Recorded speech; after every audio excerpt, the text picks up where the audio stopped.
Cabai ini sebenarnya kan dia iritatif. Jadi kalau misalkan iritatif pada anak yang notabene pencernaannya belum sempurna akan kurang bagus efeknya. Makanan pedas yang misalnya dikonsumsi ibu hamil sebenarnya tidak ada masalah karena Pedas yang terkandung di dalam cabenya yang menyebabkan diare, tetapi mungkin saja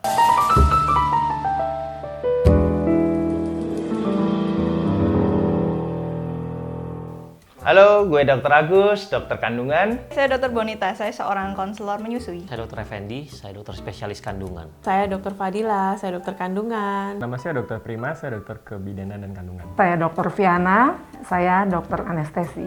Saya Willy, dokter spesialis anak. Dengan saya Dr. Yoga Yandika, dokter spesialis anak. Apa pendapat dokter tentang cabai? Cabai ya salah satu bahan penyedap rasa, dan pada sebagian besar orang ya pasti akan menyukai untuk menambahkan cabai atau bahan penyedap rasa lain yang memberikan sensasi pedas pada makanan yang mereka konsumsi. Cabai adalah jenis sayuran lah yang lazim, yang umum kita jumpai sebagai tambahan makanan yang menimbulkan rasa pedas ya, menambahkan rasa enak ya, rasa nikmat pada makanan, dan beberapa orang sangat menggemari masakan yang mengandung cabai. Walaupun dia pedas, tapi itu istimewanya. Dia itu bisa bikin nafsu makan jadi lebih meningkat, makan jadi lebih enak. Kadang orang bilang, cuman makan pakai tahu, pakai tempe goreng, tapi ditemenin sambal yang enak banget. Mantep banget deh, ngalah-ngalahin yang lain lah menunya.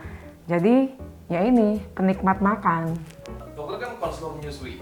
Boleh nggak sih kalau ibu menyusui itu mengkonsumsi cabai? Nah, ini pertanyaan yang sangat-sangat sering banget ditanyakan ke saya. Boleh nggak sih seorang ibu menyusui makan cabai, makan pedas, nanti bayinya mencret? Itu adalah dua hal yang sangat amat tidak nyambung. Jadi pedas sama mencret itu nggak nyambung ya.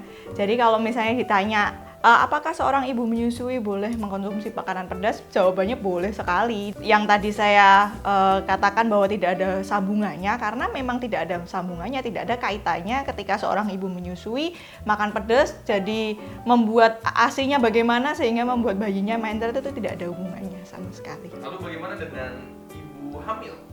Boleh nggak sih kalau makan pedas? Sebenarnya makanan pedas yang misalnya dikonsumsi ibu hamil sebenarnya tidak ada masalah karena kita tahu sebenarnya bahwa cabai ya yang saya bicarakan ya, bukan ini ya, belum dibahas. Jadi cabai sebenarnya kan yang disediakan sama alam kita, lihat aja warnanya macam-macam, ada yang hijau, merah, ada yang kuning, ada yang orange juga, dan itu tentu sangat kaya vitamin.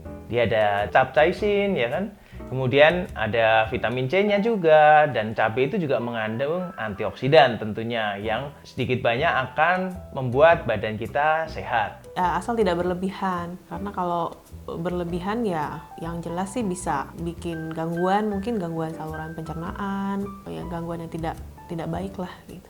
Bagaimana dengan anak-anak? Anak-anak tuh boleh nggak sih mengkonsumsi cabai? Disarankan sih enggak. Kalau cabai ini sebenarnya kan dia iritatif. Jadi kalau misalkan iritatif pada anak yang notabene pencernaannya belum sempurna akan kurang bagus efeknya. Kandungannya tetap ada, nutrisi dari cabai itu ada. Cuman kalau diberikan dalam jumlah yang lebih, ya dia bakal ada efek samping. Contohnya, kalau si cabai itu banyak, dia akan nempel nih. Nah, si badan kita akan merasa ini makanan, sehingga akan berusaha dikeluarin. Sehingga efek yang paling muncul adalah asam lambung akan keluar banyak, sehingga muncul dari perut. Kalau dia nempel di pencernaan, ya dia akan jadi diare atau mencret. Kalau jumlahnya terlalu banyak. Tadi dokter bilang kalau cabai itu sebenarnya sehat, kalau dosisnya pas gitu. Bagaimana dengan cabai botolan seperti sambal atau cabai tabur yang dokter pegang sekarang, itu bagaimana? Apakah sama sehatnya? Sebenarnya kalau kadar sehatnya pasti akan sangat jauh berbeda. Karena ini kan sebenarnya didapatkan dari cabai yang dikeringkan ya. Dikeringkan kemudian dihancurkan ya. Dihancurkan menjadi bubuk. Otomatis setiap proses yang dilakukan terhadap bahan baku suatu makanan pasti akan mengurangi kadar nilai gizinya. Tentunya mengurangi kadar nilai vitaminnya, mengurangi tadi capsaicinnya yang saya sebutkan, antioksidannya juga pasti akan tereduksi. Gitu. Jadi kalau dibandingkan antara olahan dengan yang original pasti akan tetap lebih bagus yang original. Apakah cabai bisa menimbulkan penyakit seperti ambeien ataupun diare? Kalau menyebabkan secara langsung saya rasa tidak, tapi mungkin dalam dunia kesehatan kita kenal ada yang namanya faktor resiko atau faktor ada juga namanya faktor predisposisi. Itu adalah faktor-faktor yang memperberat sesuatu atau faktor-faktor yang bisa memicu sesuatu begitu ya. Nah, untuk cabai bisa saja mungkin cabai-cabai ini tuh bisa membuat seperti tadi misalnya ambeien. Itu mungkin bukan sebabnya karena cabai, tapi jika seseorang mengkonsumsi cabai, dia ada pembuluh darah yang melebar, itu juga salah satu yang menyebabkan resiko kambuhnya ambeien itu jadi lebih besar gitu sih. Jadi bukan sebab utamanya makan cabai jadi begini atau makan cabai jadi usus buntu loh biasanya katanya. Itu mitos juga. Nah, kalau penyakit lebih menyebabkan kalau konsumsinya berlebihan, jumlahnya banyak, itu lebih ke arah lambung mungkin ya Mas ya. Untuk beberapa orang ada yang jadi gastritis atau orang bilang penyakit mah gitu ya.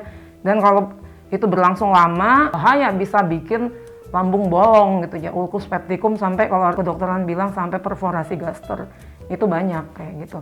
Tapi kalau untuk ke penyakit diare, kalau yang nggak hanya mutlak disebabkan oleh cabai, ya mungkin beserta cabainya mungkin masuk juga kuman-kuman yang lain, jadi menyebabkan diare. Ambeien jarang kali ya, kalau ambeien kan lebih ke proses mengedan yang berulang-ulang. Kalau cabai ini justru membuat pencernaan lebih cepat, jadi jarang ngedan udah keluar aja gitu. Kalau ambeien sih enggak ya, setahu saya sih enggak. Karena ya tadi, kandungan kalau ambeien itu adalah usus yang keluar. Jadi usus keluar itu pasti ada penyebabnya. Penyebabnya itu yang menyebabkan di ambeien. Kalau diare, ya balik lagi.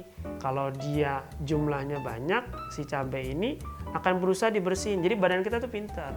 Saat ada benda asing itu akan berusaha dikeluarin. Kalau dia di usus, dikeluarinnya dengan air. Sehingga keluarlah dalam bentuk buang air besarnya sedikit cair. Kalau dia nempelnya di lambung, yang keluar asam lambung. Sehingga asam lambung terlalu banyak, dia akan bikin iritasi lambung, jadi nyeri perut. Pedas yang terkandung di dalam cabenya yang menyebabkan diare, tetapi mungkin saja pada saat makan makanan pedas terkandung bakteri di dalam makanan tersebut. Misalnya nih, kita makan bakso, dikasih cabai yang banyak, tapi sebenarnya di dalam bakso itu mungkin karena kurang higien atau apa, ada bakteri, yaitu yang menyebabkan jadi diare.